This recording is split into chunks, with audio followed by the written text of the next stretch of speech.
Let all the world come and see how the mercy we receive from you can set them free. As we worship you, let all this joy that fills our hearts bring a hunger and a hope to those who strayed so far. As we bow in adoration and stand in reverent awe, show your majesty and glory, let your anointing fall. As we declare your name, Lord Jesus, as the only name who saves, may the power of your salvation fill each heart, we pray. As we worship you, let all the nations hear our song, the song of Jesus and his blood that proved his love for all. As we worship you, may all the lost and broken come, may they hear your still small voice call out their names each one. As we bow in adoration and stand in reverent awe, show your majesty and glory, let your anointing fall. As we declare your name, Lord Jesus, as the only name who saves, may the power of your salvation fill each heart, we pray.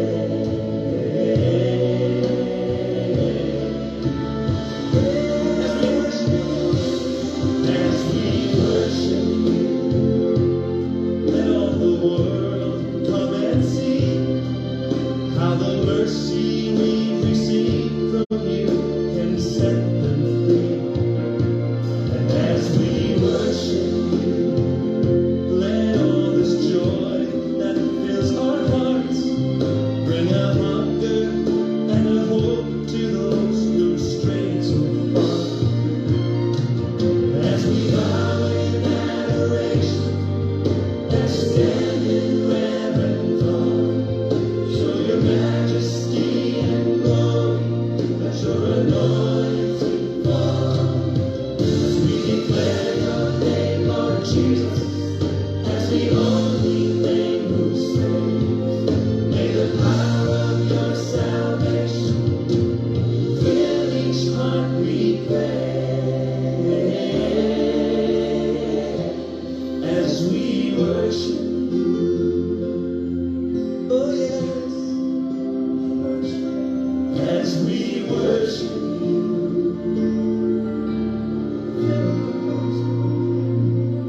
as we worship you, we lift our hands and we worship you, Lord. As we worship you, sweet Lord. As we worship you, come and fill our house with your glory. As we worship you, oh, we welcome you here. As we worship you, oh, let us worship you, King. As we worship you, as we bow in adoration and stand in reverent awe, show your majesty and glory, let your anointing fall right now. As we declare your name, Lord Jesus, as the only name who saves, may the power of your salvation fill each heart, we pray. As we worship you,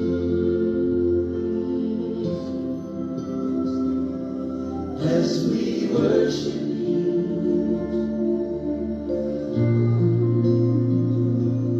as we worship you,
As we worship,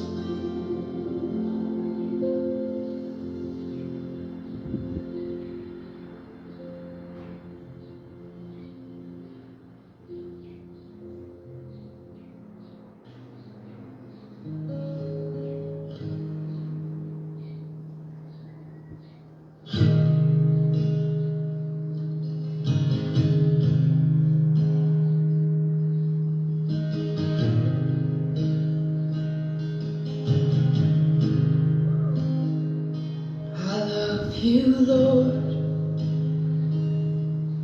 Oh, your mercy never fails me. All my days I've been held in your hand.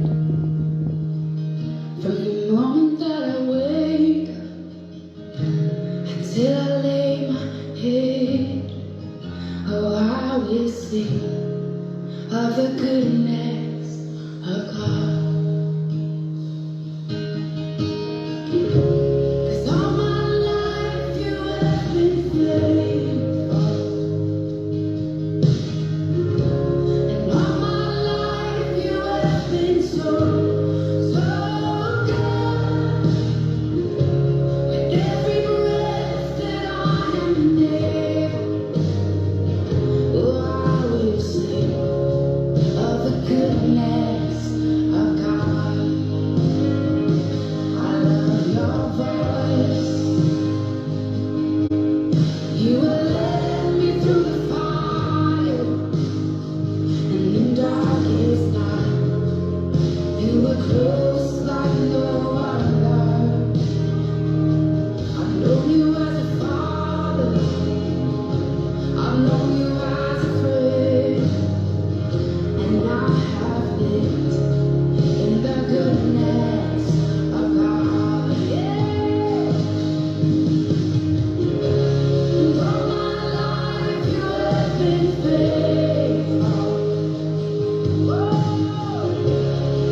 the goodness of God.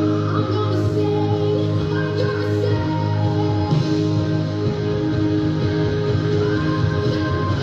Cause all my life you have been faithful. And all my life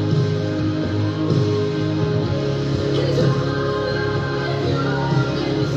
so good. With every breath Okay, isang mapagpalang araw sa ating lahat. Magandang umaga sa atin dito sa Pilipinas.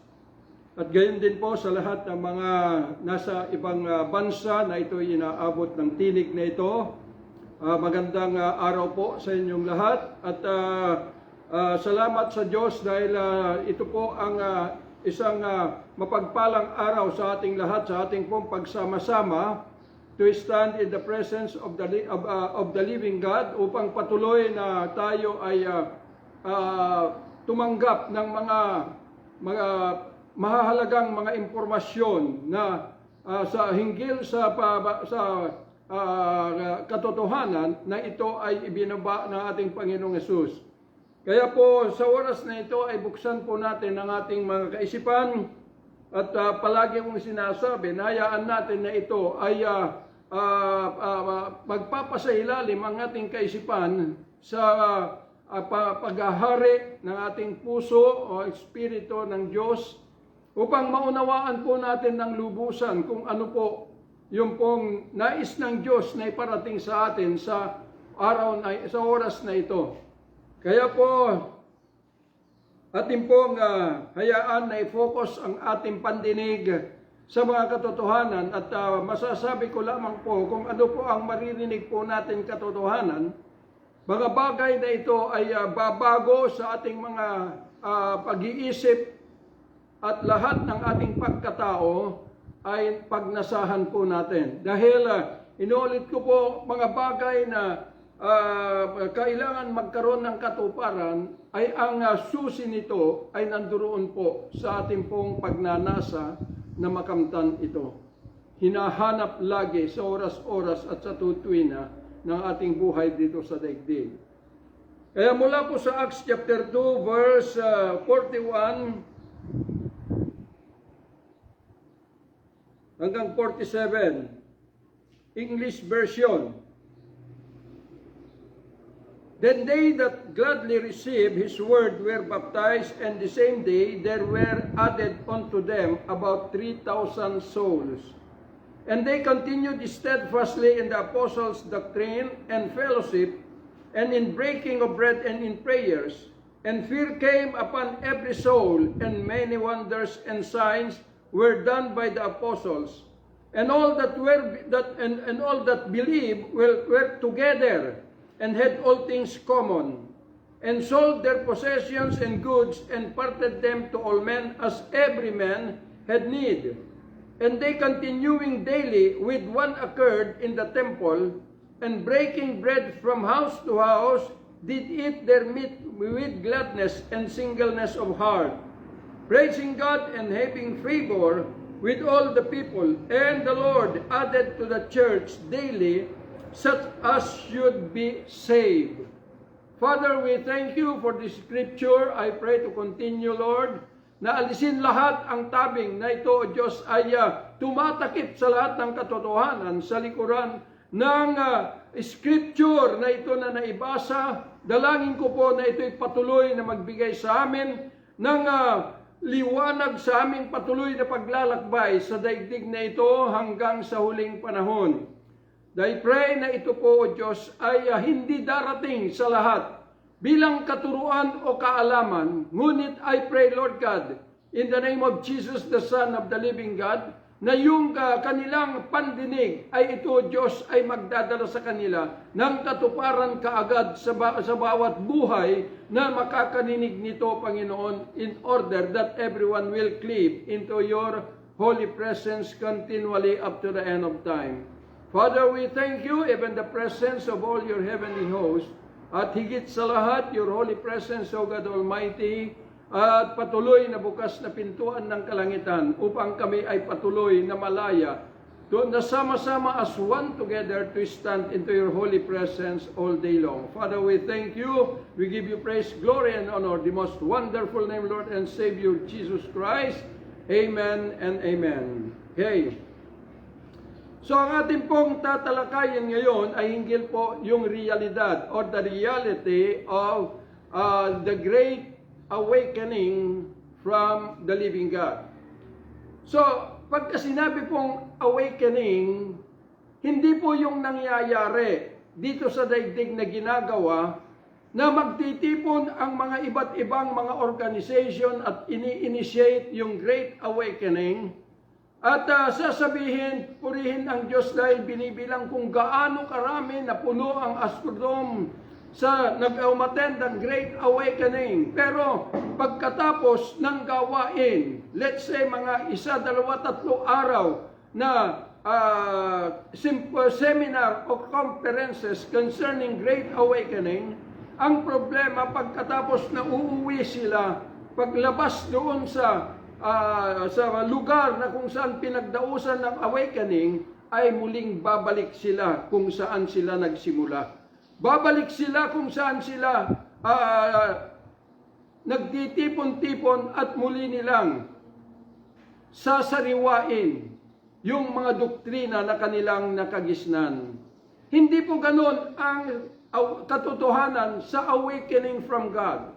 Dahil once na natikman mo at nagising ka in the presence of God at natikman mo ang kagalakan at kahalagahan, katiwasayan in the presence of God, kailanman hindi ka na aatras, hindi ka na tatalikod, kundi higit na inaasam-asam mo to stand and to live in the presence of the living God. Yun po yung awakening na sinasabi. Hindi po ito ginaganap sa isang pagkakataon pagkatapos muling babalik sa kanilang pinanggalingan. Kaya nga yung sinabi ng Panginoon sa ganitong sitwasyon, nasabi ng Panginoon na hindi marapat na ang tinapay ng mga bata ay ibigay sa mga aso. Bakit? Kasi po, kapag natikman mo, naranasan mo the presence and the power of God, ano pa ang dahilan? Bakit ka papabalik kung saan ka nang galing at nahubog yung ang iyong pagkatao sa karunungan ng tao? Hindi na po, kundi manatili ka na hinahangad at hinahanap lagi na ikaw ay manatili in the presence of the living God. Ibig pong sabihin, nanduroon na nagiging attentive ka na sa tinig ng buhay na Diyos na ito ay tumawag sa iyo upang to cleave into the life of the risen Christ that indwell Himself into your mortal being. Yun po ang katotohanan ng Great Awakening. At ang Great Awakening ay ito po, ay nagkaroon po ng katuparan. Nag-umpisa na ito during the time na ang Panginoong Hesus ay napunta sa cross at nung nabuhay at pumukyat sa langit, siya ay bumaba upang mag-indwell, mag-enthrone sa buhay ng kanyang mga disipulos na naghintay sa upper room. Na siya yung nagsabi before na mag-ascend to heaven 10 days before the day of Pentecost. At ang sabi ng Panginoon, maghintay kayo sa upper room. And you shall receive power when the Holy Spirit shall come. And you shall be witnesses unto me, both in Jerusalem, Judea, and Samaria, and unto the uttermost part of the earth. So, dito na po yung katuparan ng sinabi ng Panginoon sa kanyang bayan na sabi, you shall know if you continue with my word, truly you are my disciples.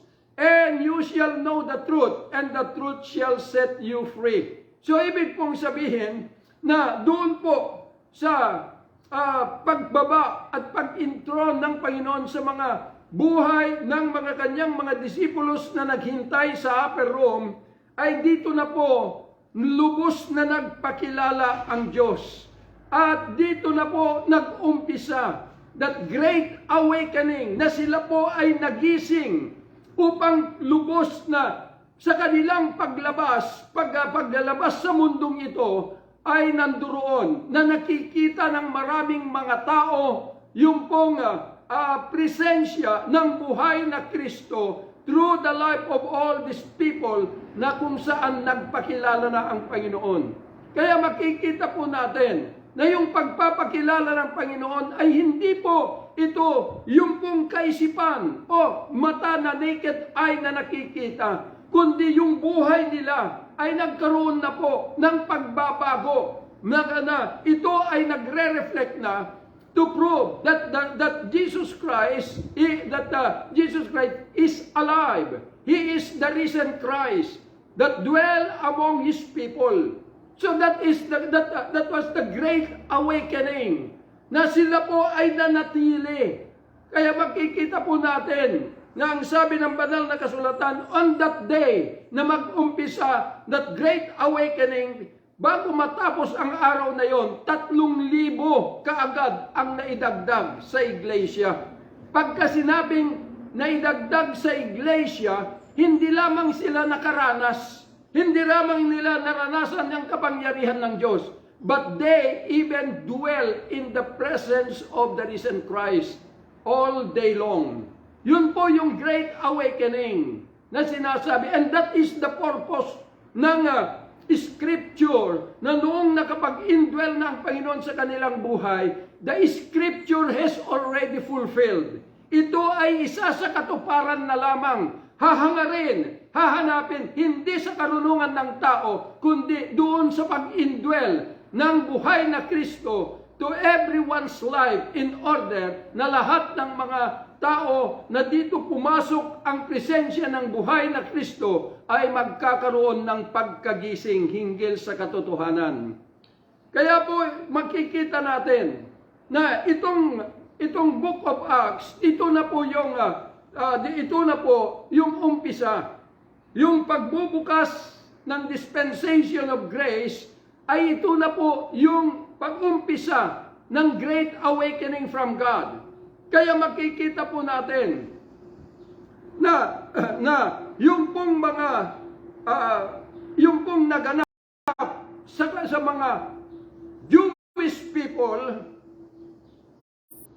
dahil sila po yung nauna, gaya ng sinabi ni Pablo in Romans chapter 1 verse 16, that I am not ashamed for the gospel because of the gospel of Christ, because this is the power for the salvation of those who believe, first for the Jews and second to the Gentiles. So ibig pong sabihin na dito na po nag-umpisa na yung spiritual journey ng mga Jewish people, na itong mga naidagdag, itong mga nagkaroon ng awakening, ay dito na po ganap yung scripture. Sila na yung mga tao na ito ay sinasabi ng banal na kasulatan na sinabi ni Jesus na sila yung mga na-born again. Na-born again, ibig pong sabihin, na-regenerate sila, na-reinstate sila in the kingdom of God. Na yung sinabi sa Romans chapter 11, na sila yung mga original na olibo, na because of their unbelief, ay naputol sila mula doon sa kanilang puno. At nung naputol sila, nabigyan ng pagkakataon ng mga Gentile na katulad po natin, na maiugpong dito sa sanga na naputol upang maigrafted tayo. Pero ang sabi ni Pablo, that God, although nagkasala sila through unbelief, but God can grafted them again. So, nagkaroon, na born again muli sila in the kingdom where they come from. Kaya nga, born again, ito po yung katuparan ng regeneration of Israel. Na yung kanilang pananampalataya noon doon sa Old Testament that was established through the righteousness of the law, ito ay napalitan.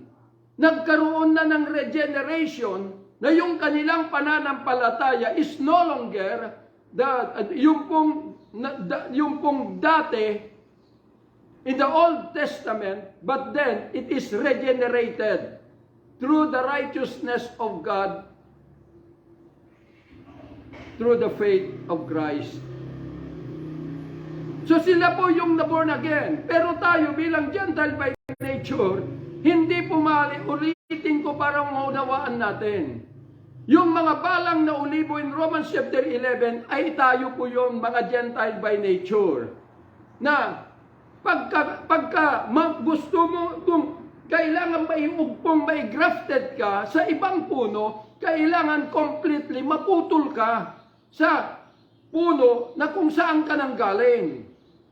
Kaya nga kapag ka naputol ka, may panganak ka doon sa puno at dito na iba na dito ka nakukuha ng iyong buhay, which is Christ. Kaya nga, maraming mali.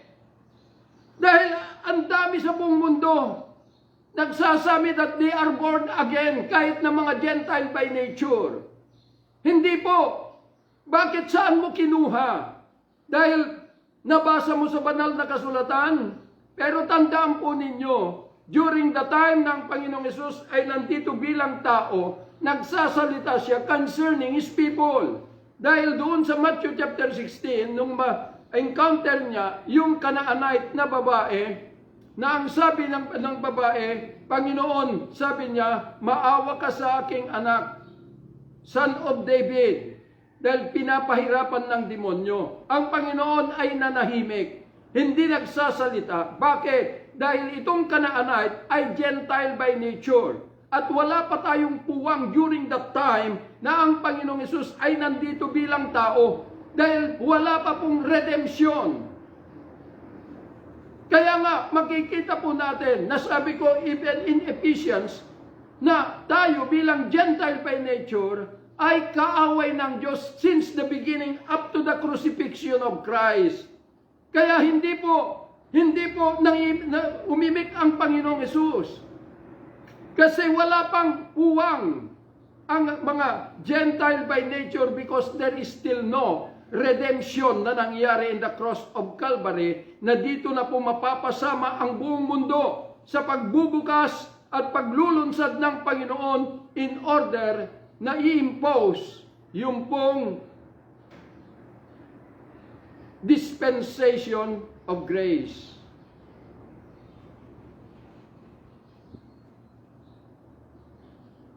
Kaya makikita po natin yung pag-uumpisa ng Book of Acts, nung nagpakilala na ang Panginoong Hesus bilang si Kristo sa kaniyang mga disipulos, marami na ang nangyayari, na ang sabi ng banal na kasulatan, and all that believed were together, and fear came upon every soul, and many wonders and signs were done by the apostles, and all that believed were together and had all things common. Yung fear came upon every souls ay hindi po yung nanginginig sa takot.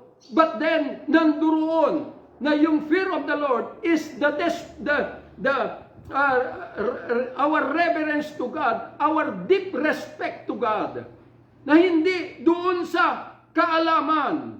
Kaya may pagkatakot na kung ang tao, lahat ng mga tao ay matagpuan itong realidad na ito, lahat ay magkakaroon that fear of the Lord.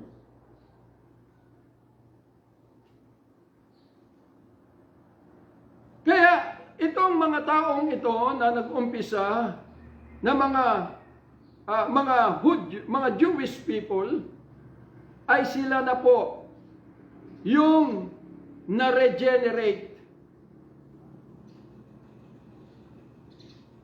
na-reinstate sila in the kingdom of God. So, ibig pong sabihin na sila ay nagkaroon na ng completeness of their life dahil na regenerate yung kanilang pananampalataya from the dispensation or the righteousness of the law to the righteousness of God through the faith of Christ. So, ito po yung umpisa ng Great Awakening. At makikita po natin na itong full operation of the Spirit of God, full operation of the risen Christ, ay magkaroon ng katuparan. Napakaraming mga tao na nagising, na nakita nila at natagpuan ang katotohanan in the presence of the risen Christ. Kaya po, si Satan ay kumilos upang hadlangan po yung momentum na ginagawa ng buhay na Diyos to rescue mankind. Dahil hindi na po sa tao manggagaling. Hindi na po doon sa aral na ito ay ang tao ay iisipin na malaman nila, makikilala nila ang Diyos dahil sa kanilang karunungan. Hindi po. Dahil dito po, makikita natin na itong si Satan ay ginamit ang Roman people, Roman Empire, in order na ilihis ang mga tao na matagpuan ang buhay na presensya ng buhay na Diyos. Inilihis. Kaya makikita po ninyo na anduroon yung persecution among Christianity before. Pero hindi sila natakot dahil sabi ng Panginoon kay Abraham that dahil sa iyo, I will bless all the people, all mankind. Yun ang sabi niya. At ito na po yung katuparan that written in Scripture na ang mga tao, naibukas na ang pintuan ng kalangitan. At ang mga tao ay malaya na to step out to cleave into the presence of the risen Christ. Kaya makikita po ninyo, ang daming ginagawa ng mga Romans sa pamamagitan ng paggamit sa mga praile o mga pare na ito'y kanilang pinakaboses, pinakabibig upang i-impose yung kanilang doktrina na sakupin ang buong mundo. Kaya nga kahit na mali ang sinasabi ng pare ay kailangan paniwalaan mo.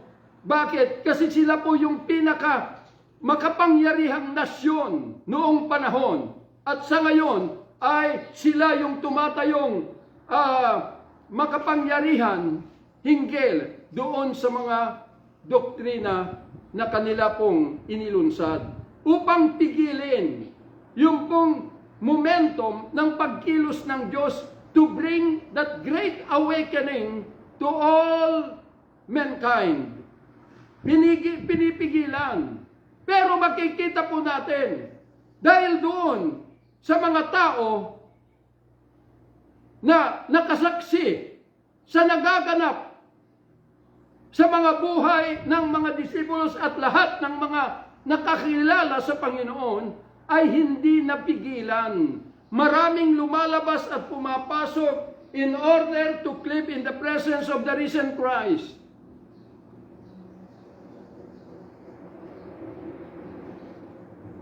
Kaya marami pong naging martir.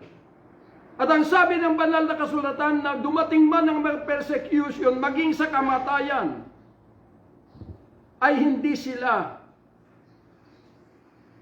sumuko. Revelation chapter 12 verse 11. That they overcame him because of the blood of the Lamb and because of the word of their testimony, and they did not love their life even unto death. Kahit kamatayan, hindi na nila kinatakutan. Bakit? Dahil kilala nila nasa piling sila ng buhay na Diyos. Nagising sila sa katotohanan.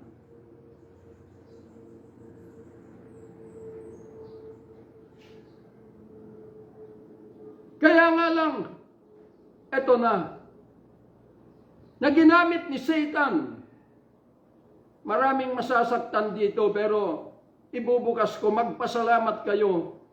Dahil yung pong scripture na pinag-aaralan ninyo ay yun doon ko rin nakita yung panganib na kinatatayuan ninyo, mga papastor na nag-aral sa Bible School.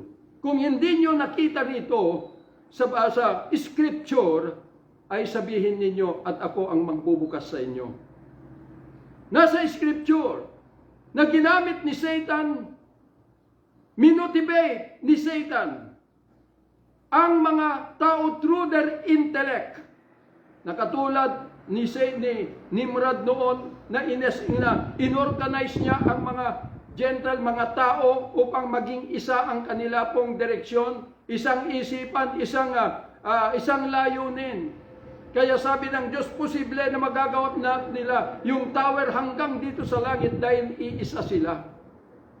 So ganun din ang ginawa ni Satan, na pinalabas niya na itong scripture is the word of God, na ito ay kinakailangan maibangon yung pong Bible Institute movement upang pagtibayin na ang Biblia ay salita ng Diyos.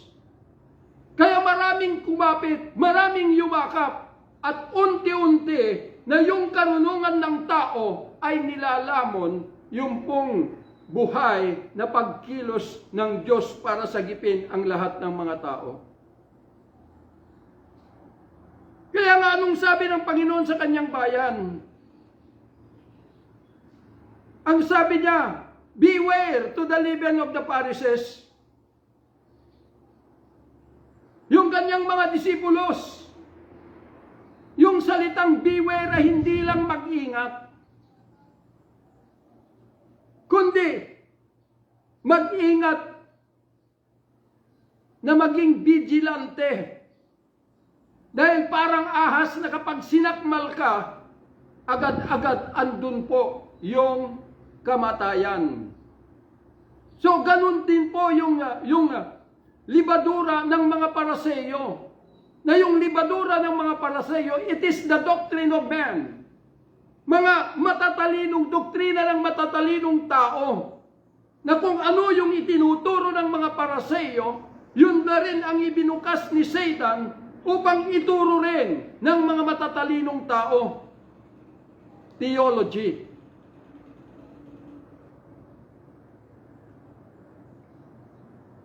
Kaya makikita ninyo, sabi ng Panginoon, unless you surpasses the righteousness of the Pharisees, the same you cannot enter the kingdom of God. Kung hindi ka makakapasok sa kaharian ng Diyos, saan kayo pupunta? Kung hindi tayo bababa at bitawan ang lahat ng ito na bumubulag sa mga tao, saan tayo pupunta? Kaya nga sinabi po ni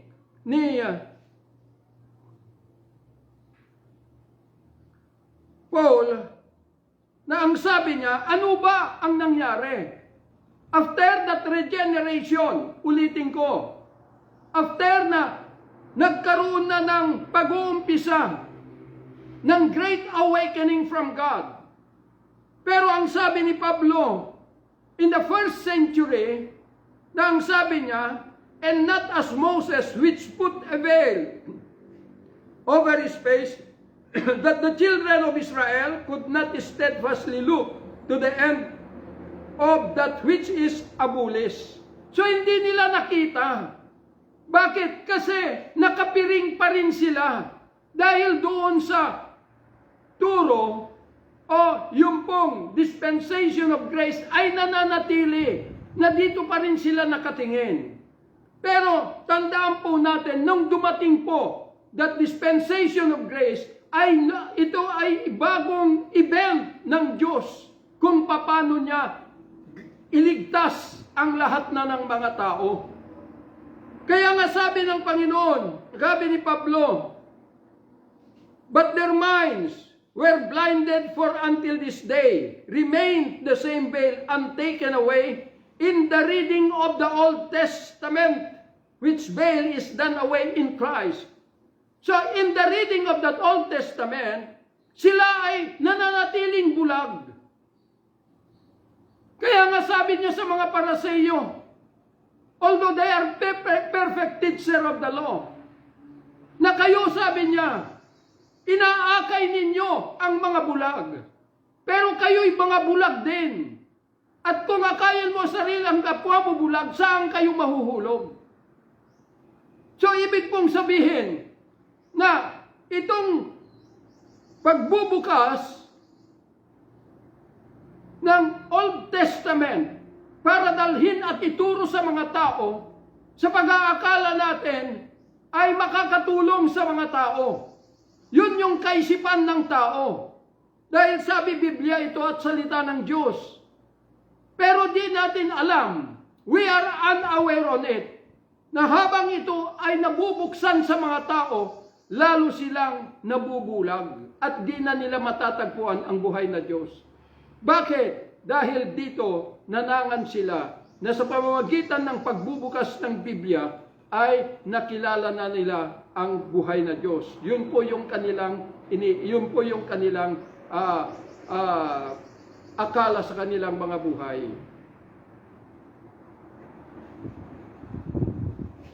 Kaya nga meron po yung sinabi na itong dispensation of grace ay ito na po yung full operation of the Spirit of God. Upang papasok na ang buhay na Kristo sa mga buhay ng mga tao at dalhin ang sangkap na ito nagigising sa lahat. Kaya nga, kailangan maging aware tayo. Gusto kong ulitin yung mga BS po namin na bilang Gentile by nature, motivated by the spirit of this world, tayo po ay ipinanganak sa daigdig na ito under the kingdom of Satan through the law of the flesh, na kulang na po ang sangkap ng ating pagkatao. Dahil yung nilikha ng Diyos na tao, na ito ay nasa paraiso, ay espiritu, kaluluwa at katawan. Yung katawan ay ito yung tahanan ng kaluluwa bilang tao.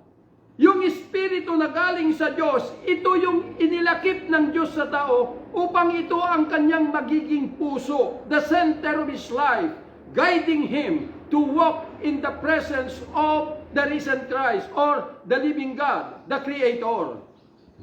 Pero nung nagkasala na ang ating ninuno, that the Spirit from God bumalik sa kanya, Colossians 3:3. Bumalik. Kaya nga, wala na yung puso ng tao. Ang meron na lamang na naiwan sa atin bilang Gentile by nature, na dito na rin nahulog ang kanyang mga bayan, ay spirit, ay soul and body. Kaluluwa at katawan na lang. In the absence of the heart of man, sinamantala ni Satan na i-operate ang tao through the spirit of this world. In-invade niya ang lahat ng mga tao. Na ang sabi ng banal na kasulatan, na ang lahat ng mga tao sa mundo, o ang buong mundo, is the habitation of devil. Kaya, dito po makikita po natin, na yung kaisipan natin, yung kapanganakan natin, ay hindi po kaakibat ng ating kapanganakan ang pananampalataya.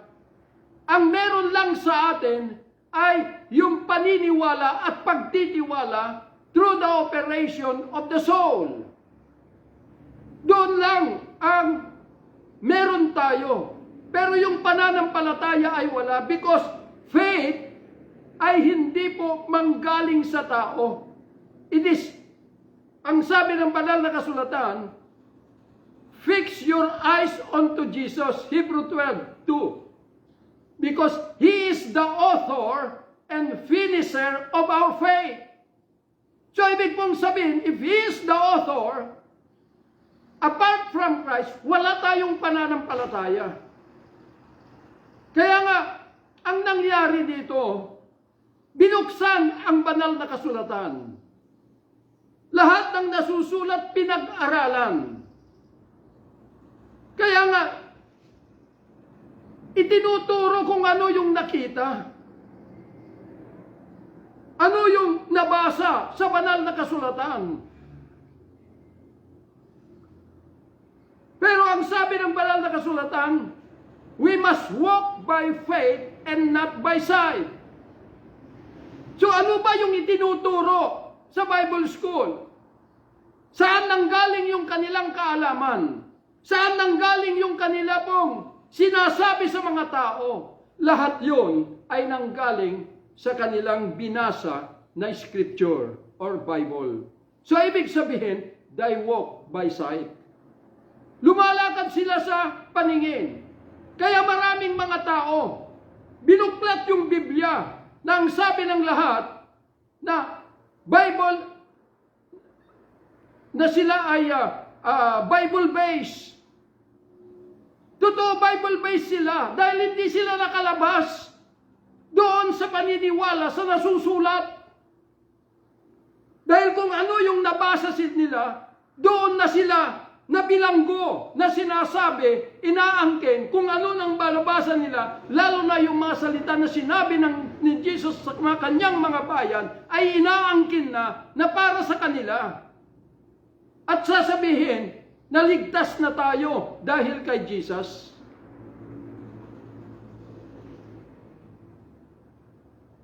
Kaya maraming mga tao, ang paniniwala at pagtitiwala ng tao, kung makarinig ito ng mga turo na sasabihin galing sa Biblia, agad-agad naniniwala.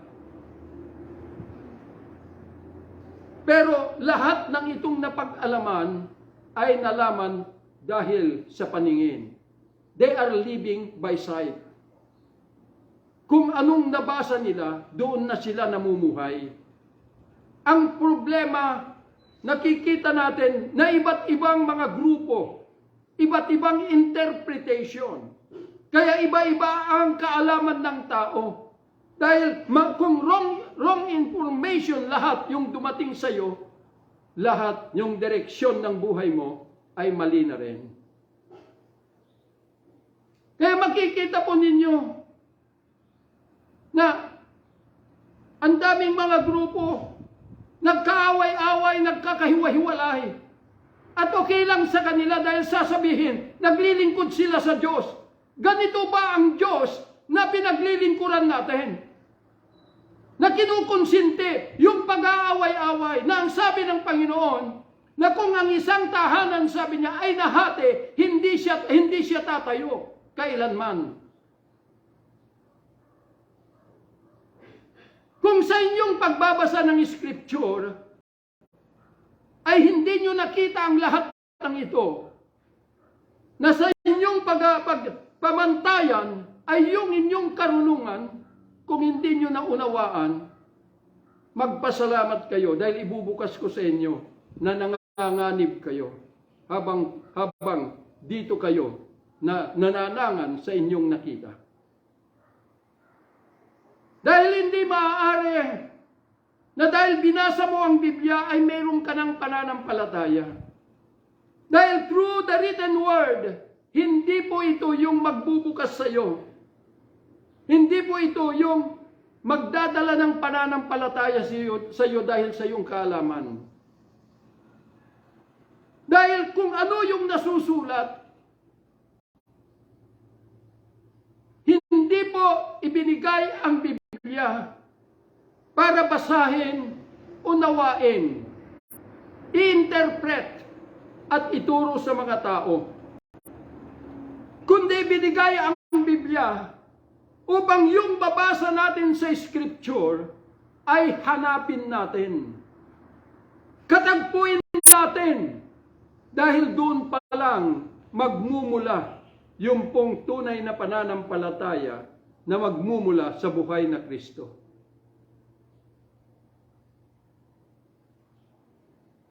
Paano matatagpuan ng mga tao kung ang sinasabi, dahil nababasa na sa Biblia, ay kilalanan nila ang Panginoong Hesus? Kaya anong sabi ng Panginoon sa mga Pariseo? They are perfect teacher of the law. Pero sabi niya, ang ama ninyo ay ang demonyo. Hindi ba mas masakit yun kaysa sabihin na kayo ay kung hindi kayo bumaba, hindi nyo isuko yung karunungan ninyo, sa impyerno kayo pupunta?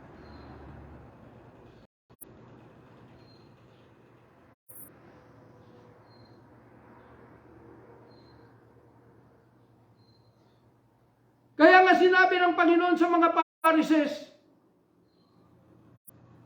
sinarhan ninyo ang pintuan ng kalangitan laban sa mga tao. Dahil hindi ninyo kailanman nakita ang kaharian ng Diyos at ni hinanap at hinangad. Kaya yun yung dahilan na si Satan ay ininitiate niya. Minotivate niya ang karunungan ng tao upang ituro na ang Biblia ay salita ng Diyos. Kinanonize ng tao. Pero maganda ang Biblia. Kaya lamang, hindi upang mapag-aralan mo at ituro sa mga tao, kundi upang hanapin mo at katugpuin mo yung bunga ng katuparan ng Scripture. And the fulfillment of the Scripture is Christ. Hanapin. Bakit?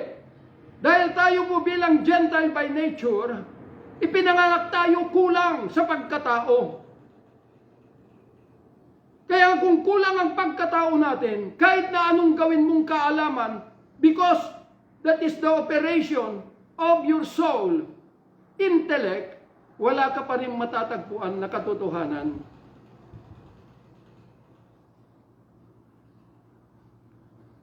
Kaya yun yung dahilan na bumaba ang Panginoon. Si Jesus bilang si Kristo, na ang katauhan niya ay omnipresent God, na nasa tabi mo, nasa tabi ng tao, handang gisingin ka upang lubos mong makita at makilala ang buhay na Diyos.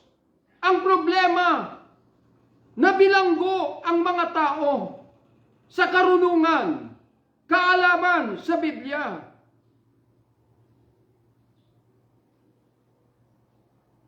Balikan ninyo ang Scripture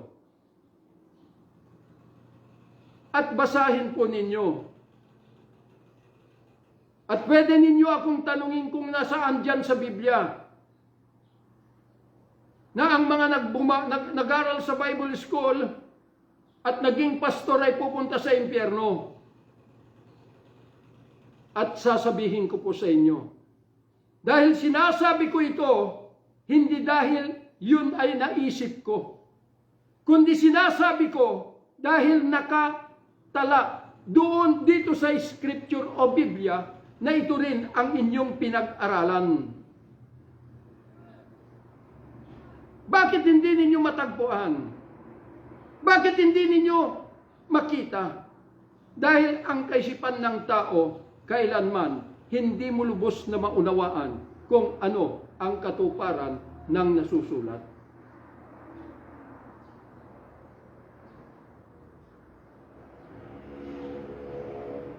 Kaya nga mga minamahal na mga kapatid, binigyan tayo ng Panginoon ng pagkakataon. Na kung nakita natin, sabi ng Panginoon, in John chapter 5 verse 39, sinasaliksik ninyo ang kasulatan dahil dito naniniwala kayo na meron kayong buhay na walang hanggan at totoo dahil ito yung nagpapatunay sa akin. This testify of me. Pero verse 40, ang sabi niya, di naman kayo pumunta sa akin para magkaroon kayo ng buhay. Nagtiwala na lang kayo yung sinasabi ng mga matatalino. na kapag tinanggap mo si Jesus bilang Panginoon at sariling tagapagligtas, ligtas ka na. Kapatid, hindi po ang Diyos ang tinatanggap natin, kundi siya po ang dapat tumanggap sa iyo.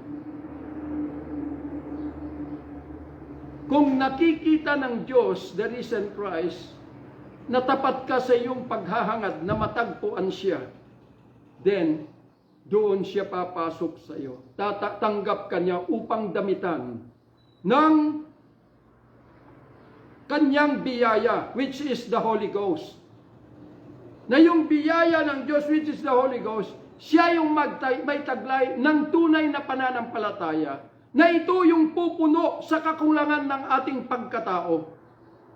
Na kapag tayo po ay nadamitan tayo rito, lubos mo nang malalama at makikilala ang buhay na Kristo, kung sino siya talaga.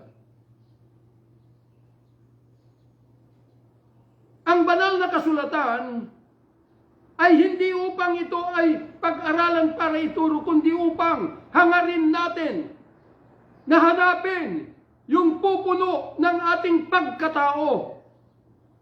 Dahil kung hindi mo natin matatagpuan, si Satan ang mayroong karapatan upang patuloy na maghari sa bawat buhay, sa buhay ng tao.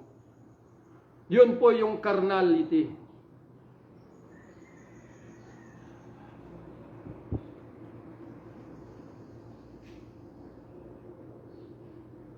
Kasi mali. Dahil nung sinabi ng Panginoon, ulitin ko ulit, para ma-refresh tayo.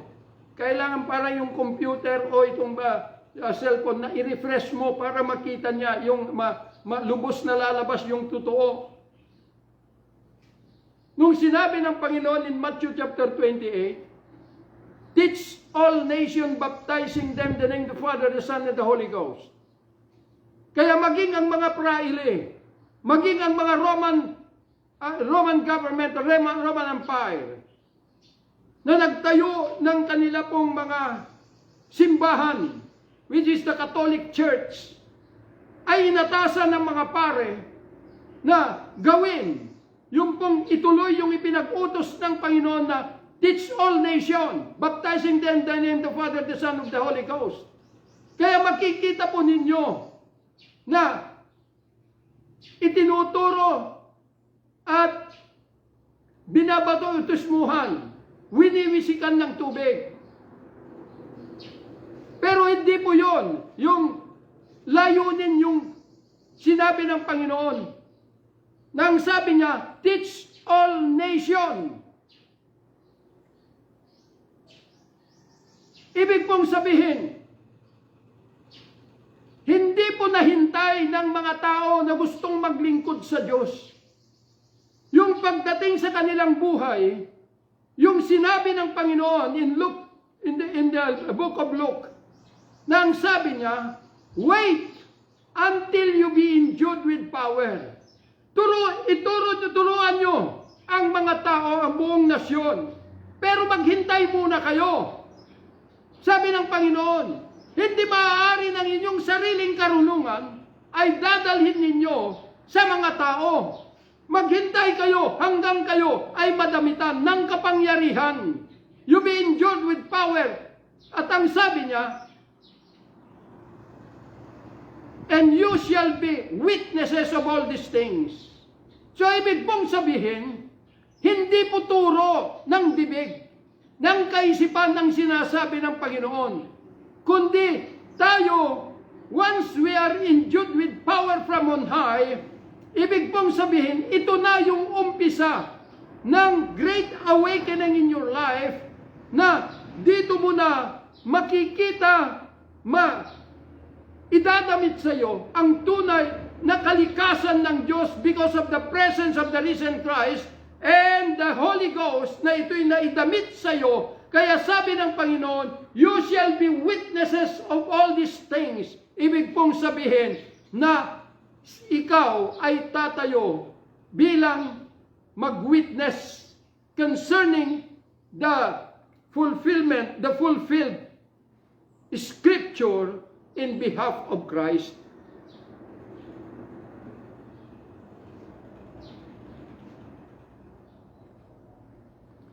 Dahil ang Panginoon hindi na po pwedeng siya na po yung magwi-witness concerning His scripture. Dahil yung kanyang katawan ay binigay niya in the cross of Calvary dahil sa pag-ibig niya sa buong mundo. Pero lahat ng tumatangkilik supposed to be na kung nakita mo, ang Creator mismo ang nag-alay ng kanyang buhay para sa iyo, kapatid. Ang kapalit nito ay for you to stand once that you are already clothed with His power, with His grace, na damitan ka na, then you must have to stand as a witness in behalf of Christ. At hindi ka pwedeng mag-witness sa hindi mo kilala. Hindi ka pwedeng mag-witness kay Kristo kung hindi mo na-encounter personally the risen Christ. Hindi ka mag-witness kung hanggang sa nabasa mo lang ang Scripture, na hindi mo pa nakita yung katuparan ng Scripture, na siya ay, ayon sa Scripture, namatay ngunit nabuhay.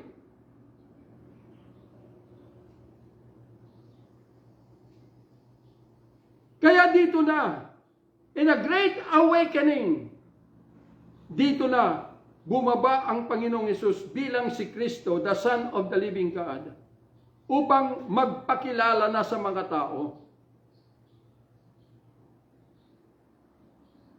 Kaya nga lang yung sinasabi ko, nanatili ang tao doon sa nalaman, na hindi hinanap yung buhay na Kristo, kundi ang hinanap ay yung mga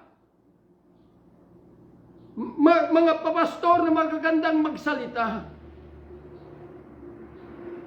Kaya maraming nagsabi, si Pastor Pat ay hindi na ini-encourage sa mga tao na magbasa ng Biblia. Bakit hindi? Magbasa kayo ng Biblia para malaman ninyo kung anong mga event na dumaan. Dahil from the beginning up to the end, ito po ay nahati-hati from dispensation to dispensation. At bawat dispensation, nagbabago ang event. Na ito ang pagkilos ng Diyos. Hanggang dumating tayo dito sa panahon natin, ito pong dispensation of grace at ang susunod is dispensation of kingdom. That in the dispensation of grace, ito po yung bagong event ng Diyos na nagsabi, it is finished. Ibig pong sabihin, Christ is the end of the law. Wala na yung manakarang. Kaya nga sinabi ni Propeta Isaiah, do not ponder the past nor the former things, for I, the Lord your God, make new things, even make a river in the wilderness. Huwag nyo nang balikan yung mga nakaraan. Huwag nyo nang lingunin ang mga naganap. Dahil ang concern natin, yung kasalukuyan at hinaharap. Kaya nga naging bulag ang mga tao dahil ang itinuturo yung mga bagay na naabulis na. Mga nangyari na. At it's sad to say, dahil yung mga ginagamit ngayon, ayaw ko kung nauunawaan nila. Na ang sabi ng banal na kasulatan, now we know that with what things soever the law says, Romans chapter 3 verse 19 to 20, it says to them who are under the law, Christ is the end of the law.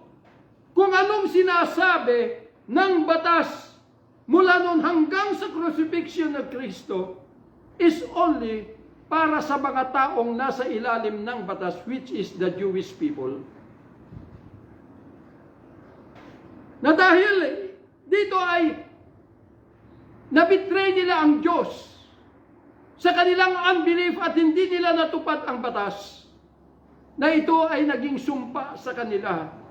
Na ang sabi ng banal na kasulatan, Therefore, by the deeds of the law, there shall no flesh be justified in his sight. For by the law is the knowledge of sin. For by the law is the knowledge of sin. Tapos maraming pastor nagsasabi na ang batas ng Diyos in the Old Testament are universal law. Hindi po ginagamit lamang yung batas. Sinasabi salita ng Diyos ito, it is only addressed to Israel.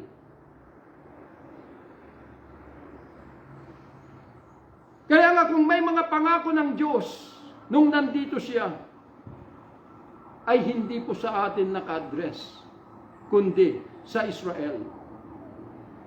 Kaya makikita ninyo ang kaunawaan ng tao. Nung sinabi ang banal na kasulatan, Emmanuel, God is with us. Kaya inangkin naman natin bilang Gentile by nature, God is with us. Pero ang sabi ng Panginoon maliwanag, hindi ako pumunta rito kundi para lamang hanapin ang mga nawawalang tupa ng Israel. Kaya God is with them, not is with us. Kaya lang ibinukas ng Panginoon ang pintuan nung ibuhos ang banal na dugo niya in the cross of Calvary upang bigyan tayo ng pagpipili whether we are going to surrender our life unto Christ, nor manatili sa kingdom ni Satan being carnal.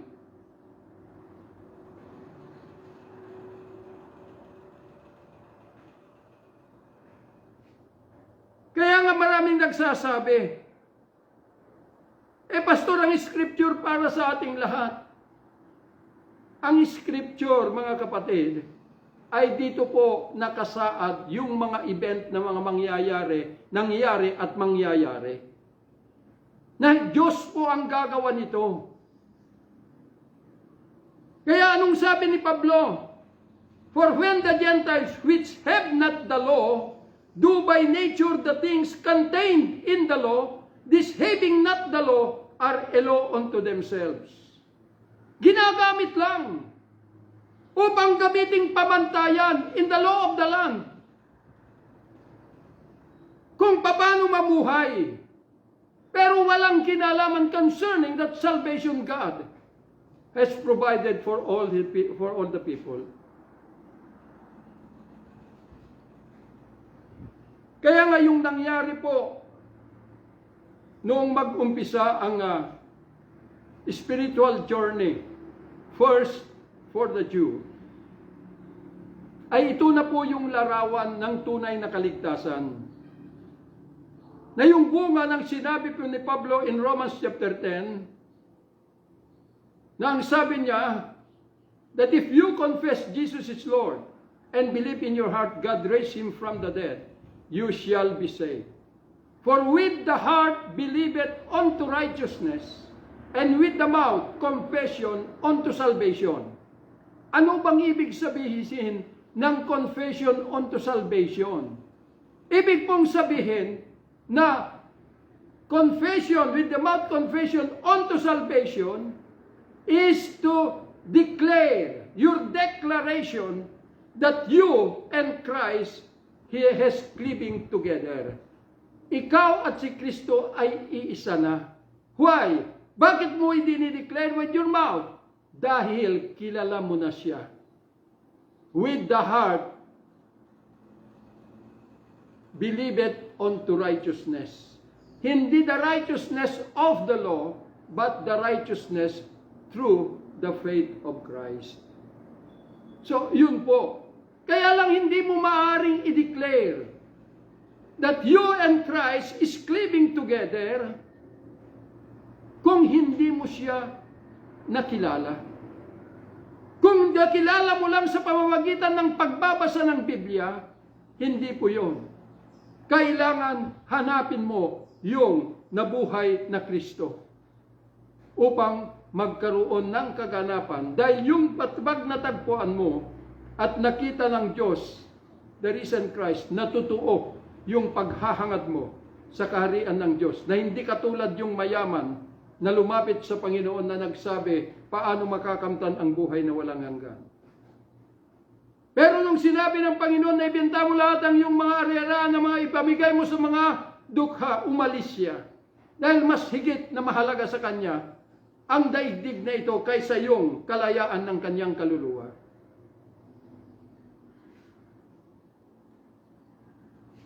Yung kalayaan natin, sasabihin ko po sa inyo, when Jesus says sa kanyang mga bayan, that if the Son of Man has set you free, you are free indeed. At tunay po na tayong lahat ay nakalaya. Not imputing the trespasses that we have done, but giving unto us the word of reconciliation. And the word of reconciliation is Christ.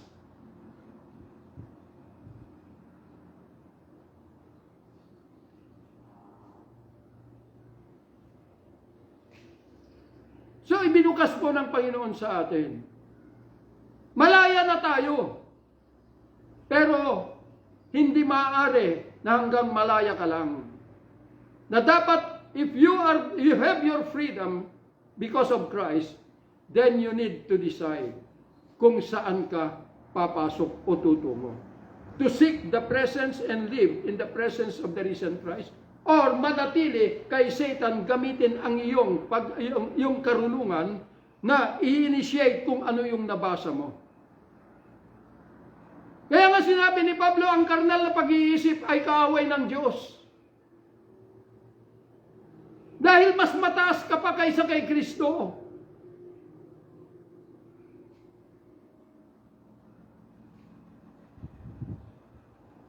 Kaya po mga minamahal na mga kapatid, ibalik natin yung pong pagkilos, malayang pagkilos ng Panginoong Hesus to rescue mankind. To bring a great awakening to all the people.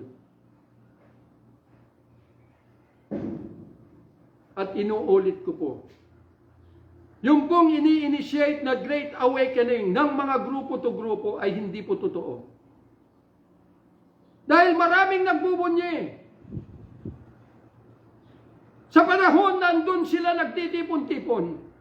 Pero paglabas nila, babalik na naman sila doon sa kanilang pinanggalingan.